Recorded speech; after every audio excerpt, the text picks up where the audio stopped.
Welcome everyone to our policy and leadership strand of our seminars. And to kick off today, we have Andrew Haines. Thank you. And I'm going to start by, I'm sure you've got lots of questions for him, which we'll come to later. But I'm going to start by asking, is this going to be your last rail life? Yeah, as an employee, definitely, yeah. Yeah, but you'll come again, right? Yeah, if I get an invite. Yeah, of course you will. Absolutely. Yeah. So you announced your retirement. Apart from anything else, it's the only way to get a suntan in the railway, isn't it? I mean, I don't think I've ever been here on a day, even in the years when it's been sunny one day and pouring rain the other, I've always managed to make the sunny day, which for a Welshman is something Everyone special. says the sun always shines at Rail Life. Yeah. So you announced your retirement, I think, the end of March? Is that right? Roundabout? I can't remember. Yeah. So, I'm going to ask you when did you join? My first full-time day on the railway was Friday the 13th of September. Oh, right. That must have been deliberate, in 1985. So I'll have been retiring 40 years and 1 month. Yeah. I'd done some part-time work before that, and I had nearly 10 years out of the sector. Right. But so I've done 30 years over 40 years. It turned out to be a lucky day. Yeah, absolutely. It was for me anyway. Yeah. So, from thinking about your time at Network Rail, what would you say what went really well and what didn't go so well? Cast your mind. Well, if I flip the question, I mean, you wake up very quickly at Network Rail and realise it's a massive responsibility. 1.7 billion passenger movements, and we've lost colleagues on my watch. We had the fatal accident at Carmont, and that is just a reminder that in a system that is one of the safest in the world, you're never more than a slip or two away from a loss of life. And if that doesn't play on you, then you shouldn't. You're not fit for leadership. So I think we are a frustratingly fragmented system. That means the pace of change is really, really hard. And I've tried to shift the culture of Network Rail, but I've had not as much progress and as success as I would want to have had. I think those are the three things I would flag as things not gone well. What's gone well? We've made the case for rail reform to 5 different prime ministers, 6 different secretaries of state, and we are now seeing that happen. We've delivered our efficiency program for the first time in any control period. We've started to move the dial in relations with our colleagues. We've delivered the most productive workforce reform package in a generation. On the safety side, we've had the longest period in the history of the railway without a worker fatality or indeed an accidental level crossing fatality. So, loads of things we can press there. When I think about the TRU program and where it is now compared to when I started, there's loads you can be proud of. Yeah. Huge. Yeah. So in terms of performance, where have the gains been made? What's improved in terms for the passengers? Well, look, if you look at asset reliability, it is phenomenally better than it was 15 years ago, and that indeed was better than it was 30 years ago. And so what we see is the basic asset is now much more reliable, but the operating plan is still crap. And, that's why performance doesn't move. If you look, the current measure of the flavour of the month is time to 3 at every station, and that has operated in a band of between, if you take out the COVID years, which are really anomalous, it's operating a band of 1.5% over the last 10 years. That tells you it's not the incident, it's not the asset, it's the plan that actually is configured to deliver to that margin. And one of the benefits we'll get from rail reform is being able to address that base plan. Right. In a way that, because we ask Britain's railways to do a lot, probably more than any other railway in the world in terms of, 1 to 5 mile an hour running trains, very wide variety of freight, commuter traffic, regional services, all on the same network, in a way that very few other railways in the world do. Yeah. And we do it on a suboptimal plan, and then we wonder why we've never found the magic bullet. The network's getting crowded, right? The network's getting crowded. The network's getting crowded, so that's why the plan is even more important. Yeah. And the absence of the plan means very often we've lost some of that operating discipline as well. You've got to keep on top of the assets. unless you've got the right base plan, forget it. I've seen that myself as a train operator. I've seen it as in Network Rail. And we've seen it where the plan works really well as well. And guess what? Where you've got a good plan, passengers love it. If you look at Anglia, where they've got a really good base plan, Greater Anglia, their levels of passenger satisfaction are exceptional. I think they're the only London and South East talk to have exceeded pre-COVID passenger levels. It pays, it works. There's pride in the system, but we haven't addressed that as an industry. So looking forward to reform, what have been the good things or the advantages of the Network Rail arrangement that have gone well that we should try and keep? Yeah. And what are the disadvantages that maybe we'll be pleased to see? I would say 2 or 3 really strong advantages we must keep. One is a regular infrastructure settlement. I joined a railway system that was on annual budgets that were in perpetual decline. And engineers did a fabulous job in stringing things together, but they had to make lots of suboptimal decisions because there simply wasn't the money, and they didn't know from one year from the next what the money would be. So the preservation of a settlement, it's never as much as we want, but there are in fact, there's nobody that I can think of in the public sector that gets a 5-year guarantee of the funding level, and that is such an important gift.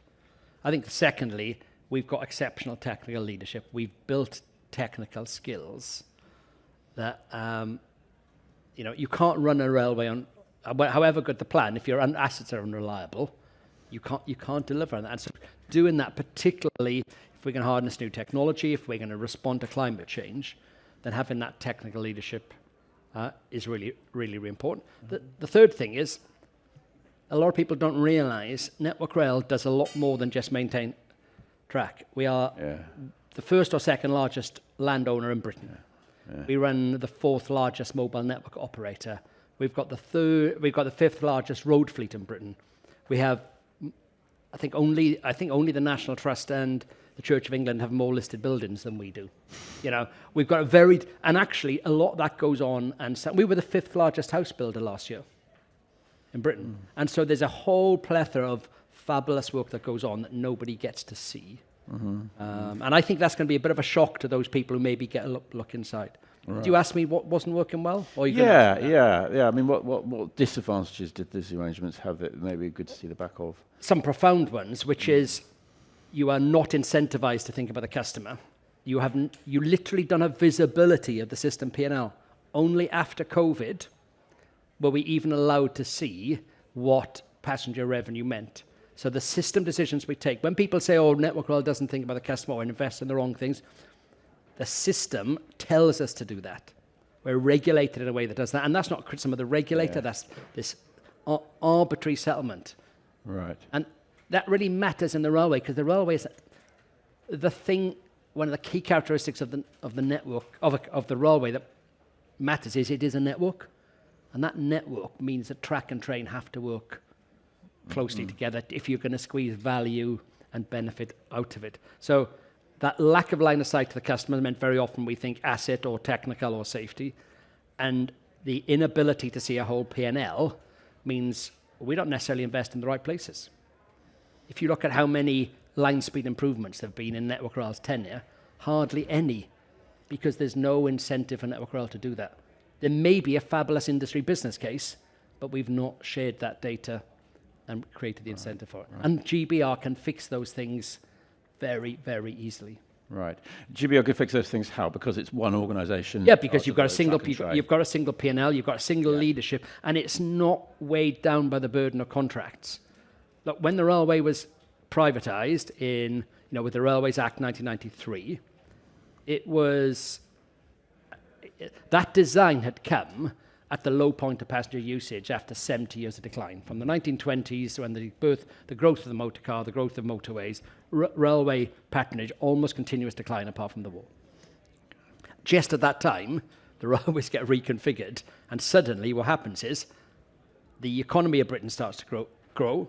The economy becomes much more city-centred, and we've grown about 12 million in population. All of those things play better to rail, but we've got a rail system that was designed to minimize the cost, not grow the benefit. We now have all the burden of contracts which were meant to minimize the cost, when actually the political imperative, Labour, Conservative, Green, Liberal, Democrat, SNP, is to grow the network. Yeah. So that there's massive decluttering needed to simplify. Right, right. So one organisation will help with that. But will the fact it's under public ownership make that much difference in your... Look, the ownership model is much more of a shape? political issue. Yeah. And I've always tried to be non-partisan on that. I think common ownership avoids conflict of incentives to a degree, but it's not the only way you can do that. I'm not going to say that you can't run TfL, with private concessions or Merseyrail. For me, ownership is a much more of a secondary issue. It's the simplified relationship and the ability for somebody to have a direct in mind. Yeah. That's where the real value is to be had more than anything else. And that GBR and direct in mind, how is it shaping up at the moment? I mean, is it how you see it in the future? Has it changed much in the last 6 months or a year, and as other departments become involved and so on, and where it's going? And are you happy with it? Well, look, it has been a unbelievably frustratingly slow process. Yeah. It will be 7 years next month. Before I'd even started in Network Rail, I was wandering around the streets of Verona, as you do, and I had my phone went, and it was Chris Grayland saying, Andrew, I know you haven't even started yet, but I'm going to need to commission a rail reform review, because the May 18 timetable had been catastrophically delivered, and there were no bidders for the new franchises, and he'd been advised that several franchises were likely to go bust. Yeah. So we'll be 7 years next month from that conversation. Keith Williams was appointed in September 2018. It's been phenomenally slow, but that bluntly, I'm sorry to any Conservatives, and I know sometimes Patrick McLaughlin's around here, but that was because the Conservatives didn't really believe in driving it, because the GBR model is sounds more public sector, even if you have the third. It does reduce the role for the private sector. So it has taken a Labour government to really invest and invigorate in it. And that's why, even though I might be personally ambivalent about the ownership model, what it has done is it has put a load of coal on the fire of reform. You need chunky primary legislation to get to do that. That was in the, we've seen the first piece with the Public Ownership Act. We saw a commitment to the next, and I understand the decisions in the coming days about when that bill will enter Parliament. Right. And that has got to be the focus in that short period of time, because that's your 1 in 30 year period to design system. Right. Still loads of policy to be done. Lots of people skeptical. How much oversight versus how much commercial freedom do you need? How much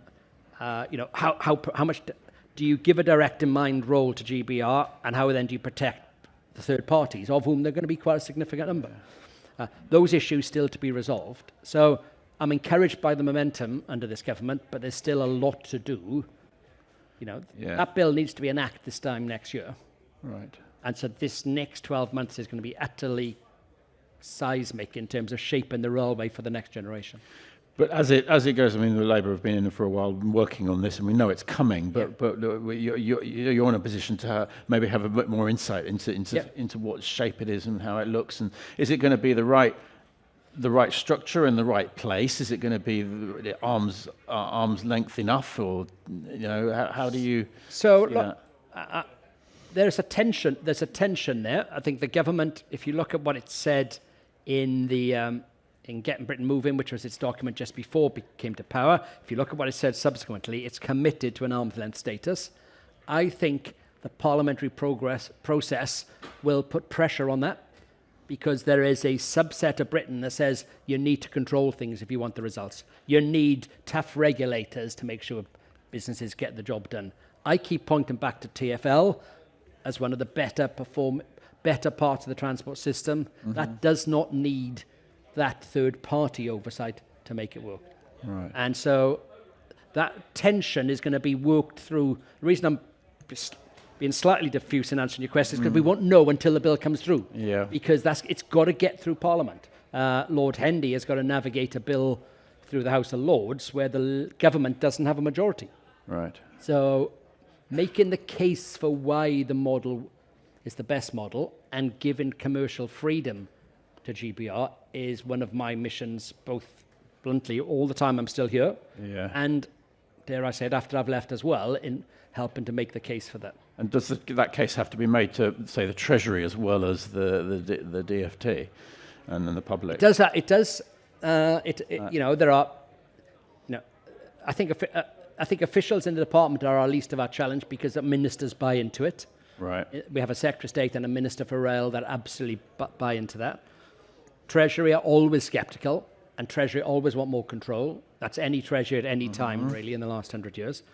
But then there are parliamentarians as well who think this huge beast that's going to be consuming such a lot of public subsidy, how is it best controlled? And let's be honest, we saw the Secretary of State have to talk about HS2 yesterday.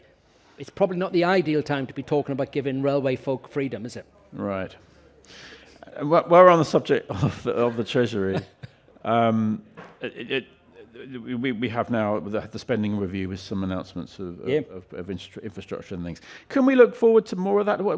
I mean, it seems like, in government generally, with defence pressures and NHS ring-fenced and all that, we're really limited as to what we can do. So first of all, is that what was announced in the spending review, was that sufficient in your view?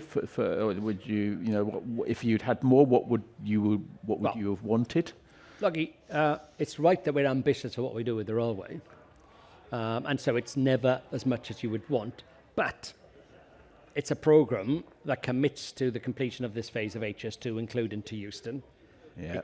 It provides full funding for Transpennine route upgrade, which is of itself a circa £10 billion programme. You've got a Treasury that wants to fast-track East West Rail because of the economic benefits it provides. There's £15 billion of money available to city regions on transport projects. If you tell me the last time we had a spending review that did all of that, then I can't think of one, literally. And therefore, the challenge for us is to make sure we use that money wisely and we spend it wisely and that we deliver the end user benefits. Yeah. Now, one of the other reasons I'm passionate about GBR is there have been too many projects over the last 15 years where the taxpayers invested, but the return in terms of passenger capacity or freight capacity or journey time improvement hasn't crystallized. And that does us no favours whatsoever in making the case to the Treasury. And that's one of the reasons, dare I say it, why I think a lot of the money is going to city mayors to say, you take accountability for the economic growth that will be realised by these investments. Yeah. Is there a tension there as well between the city mayors and the GBR thing in terms of who does what and who's responsible for what? And I mean, there's an interface, but I think it's a massive opportunity because few, if any, of those city mayors have the capacity to do these things for themselves. Yeah. But if it gives them a strong client voice and that can harness the capability of GBR, I think we could have a very constructive relationship. Yeah, of course, there's some tensions. There's also a lot of politics, dare I say, where there's not even any real tension, but it's always going to suit certain politicians to be making the cases for certain things, may not actually want even. Yeah. But it's a phenomenal opportunity to have a client with money to spend if you've got a competent entity in GBR that can spend it wisely for them. And while we're talking about third parties, which you mentioned earlier on, I mean, we've also got the open access thing. Is that realistically, can we see that growing, or is that going to now dwindle under the new system? My belief around GBR is that it has to be very transparent in its decision making. It's going to come under a lot of scrutiny, and indeed we've been doing a lot of work behind the scenes on a decision-making framework that's very transparent. There will be so the third parties, investors, will be able to see why has GBR made that access decision, why has it made that investment decision, show the trade-offs, show the analysis. I think there's a real role for open access, but I think at the moment there's far too much smoke and mirrors about the costs and the benefits.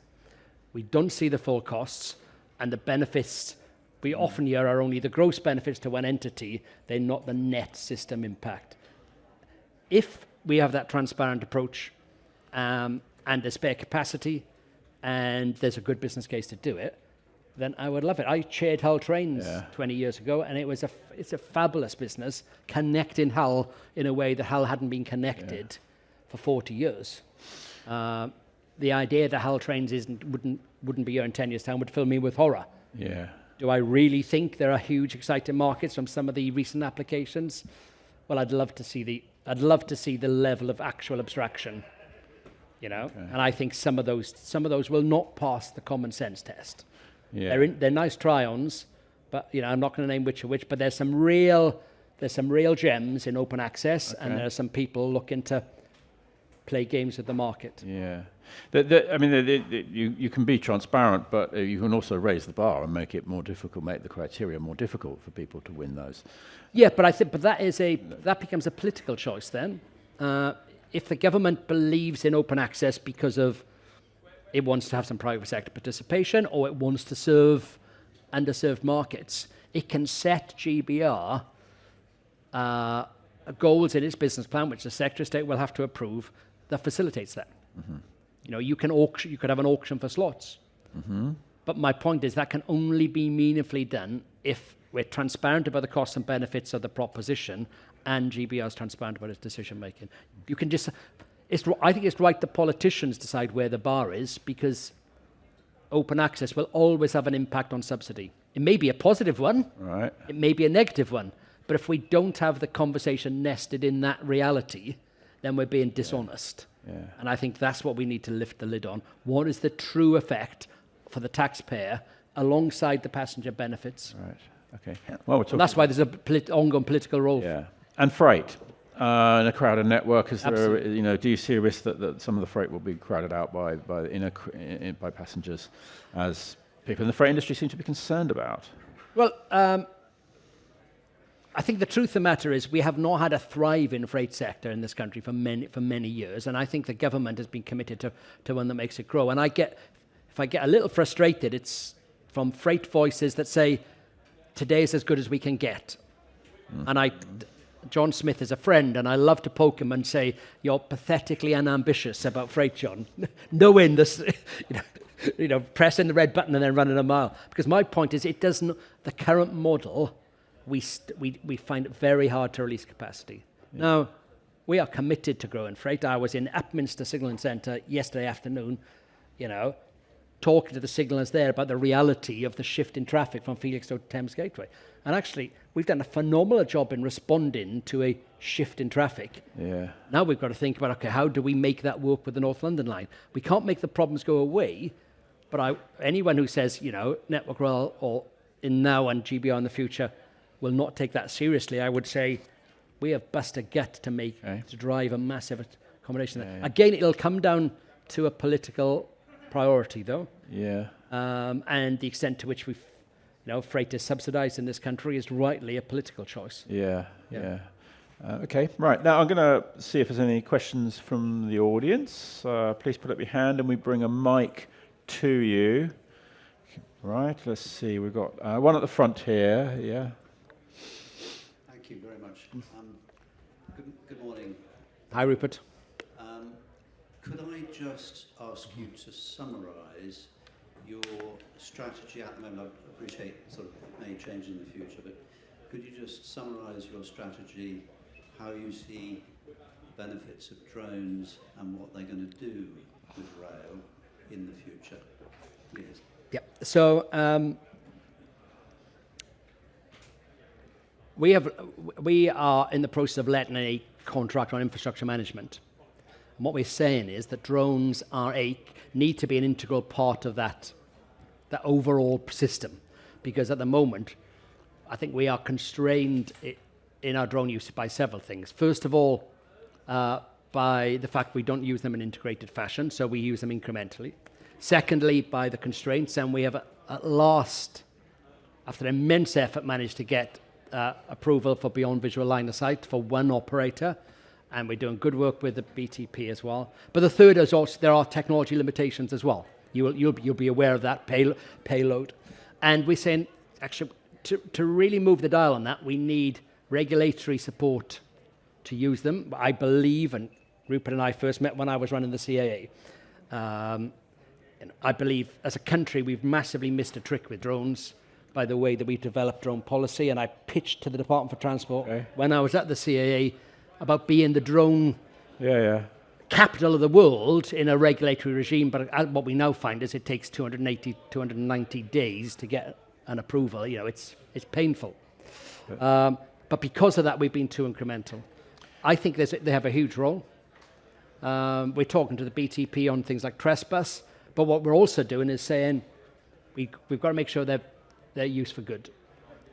We get the railway with geofencing. I think is an ideal route for drones, because you can, geofencing is sufficiently accurate to keep them to fly over the railway. You're talking about payload, but a lot of this is just monitoring and seeing what's going on in terms of people and that needs doing and so on.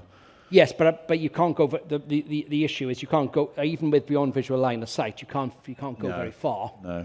At the moment with battery power and things, which is why they need for the next 3 to 5 years they need to be nested in our overall infrastructure. Okay. So, and if you're not connected to one of those bidders, I would encourage you, Rupert and Bridgeway, to get connected to the potential bidders for an integrated solution to infrastructure monitoring. That is the key to make it happen, I think. Thank you very much. Yeah, it's all about the data. Yeah. At the end of the day. Yeah. That's the point. It's how you feed it in. Correct. Yeah. Three-dimensional data. Yeah. Drones are fairly inexpensive technology, they are, I guess. So are there any others like that you think, in the future, we should be doing more of this or that? Maybe it's here. Well, look, we had a good half an hour with Siemens and just looking at,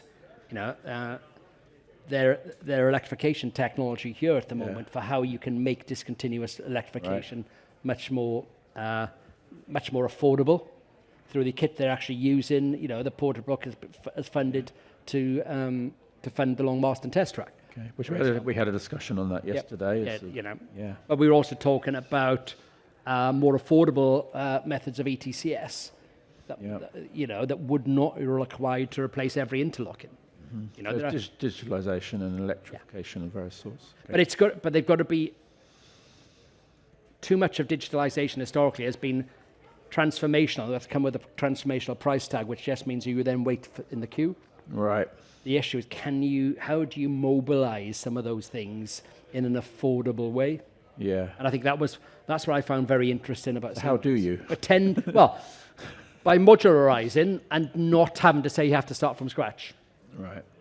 The big challenge we've got with ETCS at the moment is, setting aside the fleet fitment dynamics, which are just so perverse in this country compared to the rest of Europe, the upfront costs are eye-watering, and therefore it limits the amount we're doing.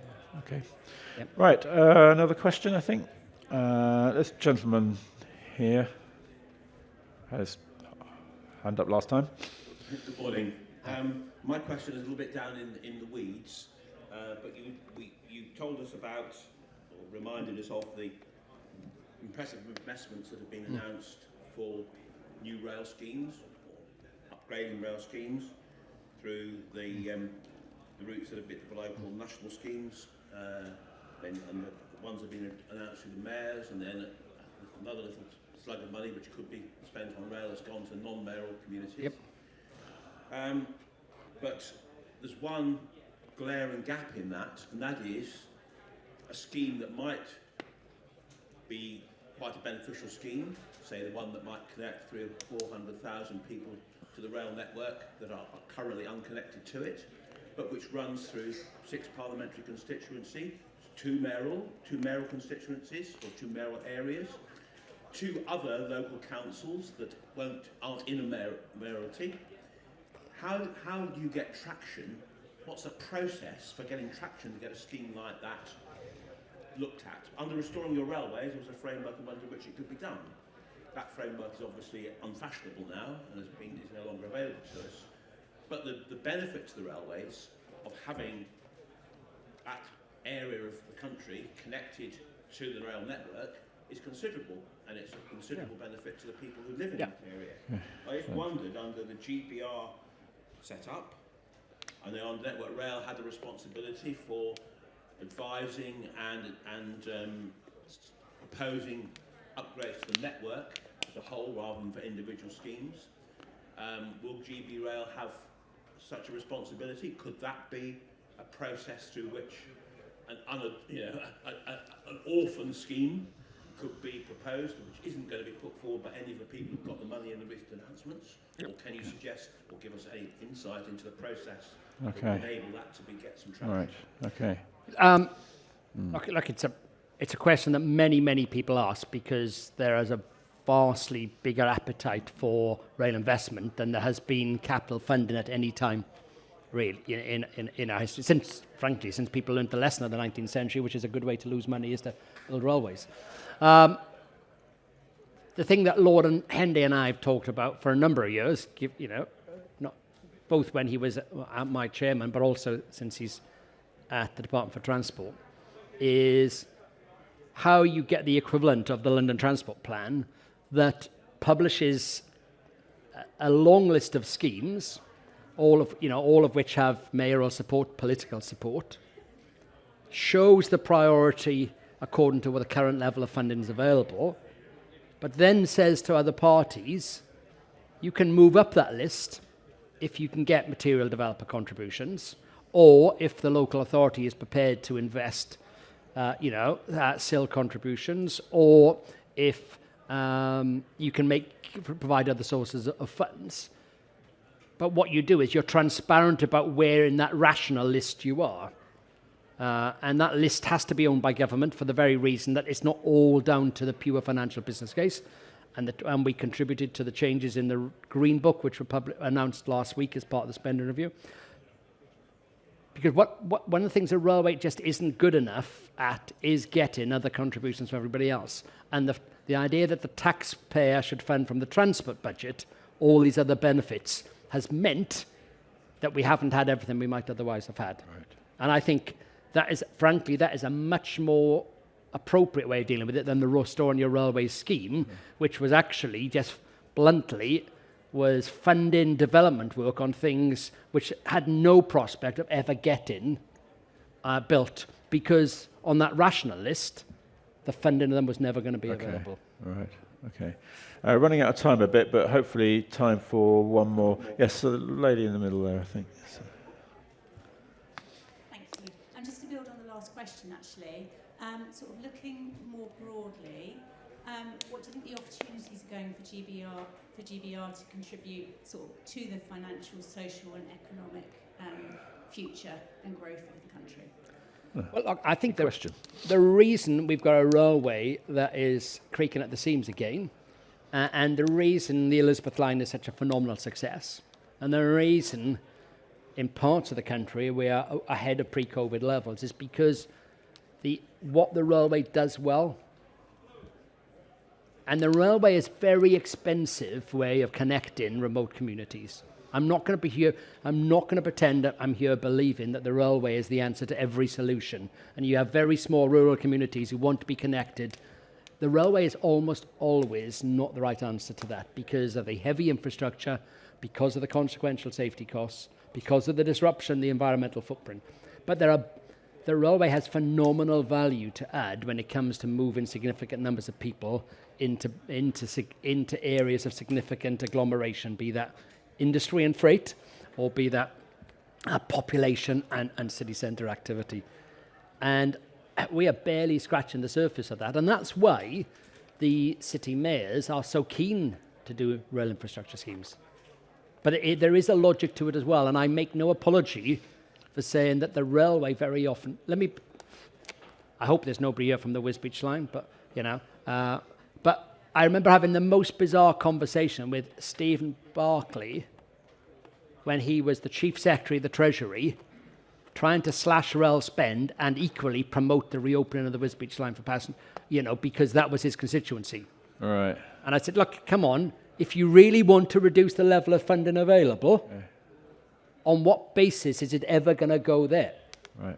And actually, he wasn't even being I don't think he wasn't being duplicitous or mischievous. Yeah. He had just simply managed to compartmentalise his brain. Okay. Which I guess is a sign of a good politician. And I sat there thinking, eventually, because and I don't mean to be dismissive, but the Wisbech branch will never be in the top. Well, sorry, in my lifetime, will not be in the top 10 of those projects in terms of because the railway is probably not the best solution. Yeah. It would be a lovely solution. It has benefits, but it's not the best solution, and it's not the priority. And we need as a system sometimes to coalesce around saying that's what the railway can do in a way that nobody else can do. Concentrate on that. Okay. Right. We're out of time, I'm afraid. He wants you to kill me. Thank you. Yeah. I'm sorry about At his that. throat. Sorry, folks. That was really good. We could have carried on a lot longer, I'm sure. Happy to have conversations. Your role is fascinating, and experience is Thank you. is fascinating. So thanks very much, everyone. We just hear it for Andrew Haines.